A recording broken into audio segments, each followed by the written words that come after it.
I a couple of points in closing. One, I use the term shared responsibility a lot, and the federal government has responsibilities. I mentioned Lincoln earlier. What is the role of the government to do for people what they cannot do for themselves? But we have whether it's replacing lead pipes or the issue might be cleaning up Superfund sites. There's a shared responsibility here. The federal government has a considerable responsibility, but not the only. And I, as a recovering governor, I know that the governors through the National Governors Association have a lot of capability and a lot of resources to bring to bear. Y'all have mentioned, I think each of you mentioned responsibilities of the private sector businesses and companies, many of which are stepping up in very impressive ways. We had Senator Capito and I yesterday held with Senator Bozeman, who he and I are the co-founders of the Senate Caucus on Recycling. And we held a roundtable yesterday, which about 6 or 7 leading businesses in our countries, some of which are pretty well known, some not so well known, who are doing remarkable things in the recycling arena. And so that I find that encouraging. We all need to do more, but I was encouraged by what we learned yesterday. Staff have heard me quote Albert Einstein too often, but Einstein, among other things, said, "In adversity lies opportunity." And those words have guided me throughout my life. I look at adversity and I say, I see the opportunity. Well, let's put together a great team of men and women. Let's get some resources. Let's go to work and collaborate and address a particular issue. Yesterday I started my day. I used to jump on a train in Wilmington and head south and come to work. I used to be on the Amtrak board, and when I was a little boy, I took my first train ride with my grandfather in Beaver, West Virginia. He was a fireman on I think it was a B&O railroad, and he took my sister and I for a ride with him, which was patently against the law, I'm sure. but I've been a great fan of trains for forever. But I started my day yesterday climbing on a train, not with my grandfather, who's long gone, but came on down to D.C. and we held a press event outside. We held it with the American Lung Association, and the focus was on reducing one of maybe the top source of carbon emissions in our country, and that is our mobile sources, our cars, trucks, and vans, and our buses, including our school buses, which put out a lot of diesel exhaust and a lot of greenhouse gas pollution. And the bad news is they put out a lot of pollution. The good news is there are ways to clean it up, and we have the science and the technology to do that.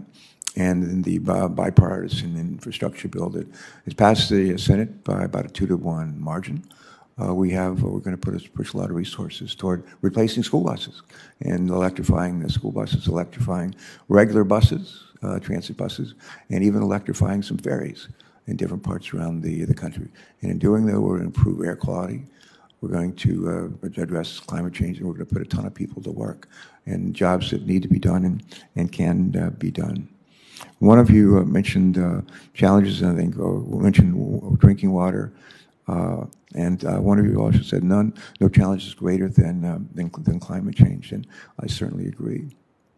I said to President-elect Joe Biden that the pandemic, the COVID pandemic that we've been going through, is not something that should be dividing us, it should unite us. I think the same is true of climate change, something that should unite us, not divide us. And our country's greatly in need of pulling together and unifying. And we need leaders who understand that and demonstrate by their own behavior and their own leadership those kind of unifying skills. So if you're confirmed, I'm hopeful and I'm encouraged today that those are some of the skills that you will bring to bear. And with that, I think I have a very short statement that my staff has been nice enough, people right behind me were nice enough to help prepare. And I want to say one of the glories and joys of serving on this committee, I've been here for 20 years, and I've been on this committee for 20 years. Now I get to chair and lead it with Senator Capito. One of the joys is we work together. and that we get stuff done. We reported out unanimously infrastructure legislation for water infrastructure, drinking water, wastewater, unanimously out of this committee, out in this room, unanimously. We did the same thing with surface transportation reauthorization for roads, highways, bridges, and climate change, unanimously out of this room, and we're proud of that, and I'm privileged to, along with Shelley Capito, to lead these workhorses, not show horses.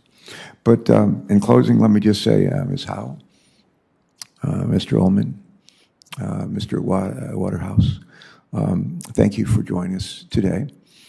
Thank you for your willingness to serve our country in these new ways, and after having done a whole lot of good with your lives already. Our nation faces no shortage of environmental challenges. We know that. We need qualified, dedicated individuals at EPA and, frankly, in every other agency that we have. Each of you has demonstrated why President Biden has nominated you for leadership positions at EPA, and your testimony today is further proof of that. A long time ago, there was a guy named Caesar Rodney, who's one of our first governors. Before we had governors, we had presidents in Delaware.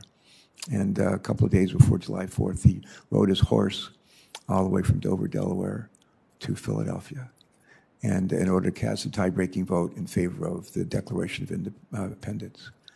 And the Declaration of Independence penned by Caesar Rodney was a slave owner. The Declaration of Independence was written by, that he was going up to riding his horse to ratify. It was written by a slave owner, Thomas Jefferson, and who, as I recall, freed his slaves maybe before he died, I think.